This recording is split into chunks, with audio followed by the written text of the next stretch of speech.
So while all of these foreign banks, UK banks, while they're getting, free checks, nothing for the little guy. Blank check for banks, but 2 million unemployed get cut off. This is the unemployment benefits lapsed, at least temporarily, for some Americans unemployed.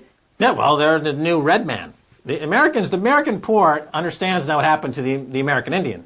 They were bankrupted and pushed onto reservations and starved to death. And a lot of them will die as a result of it. I mean, this is the result of financial terrorism. A lot of Americans will die as a result of the Goldman Sachs, J.P. Morgan, Federal Reserve, Ben Bernanke, Tim Geithner model of mass execution for a few pennies. And I think it's important to remember that the only way you can adequately fight back against the encroaching wave of financial terrorism is to decapitalize them by buying silver. What else?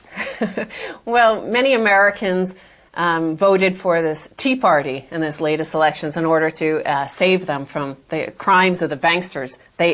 Some of them allege.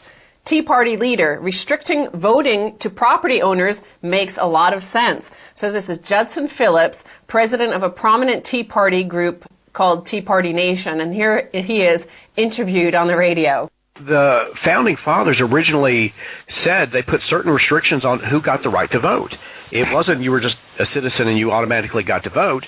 Some of their restrictions were, you obviously would not think about today, but one of them was you had to be a property owner. And that makes a lot of sense because if you're a property owner, you actually have a vested stake in the community. And if you're not a property owner, I'm sorry, but property owners have a little bit more of a vested stake in the community than not property owners do. Yeah, as I've been warning on this show, the objective of the banksters is neo-feudalism. They don't believe anyone should have property except them.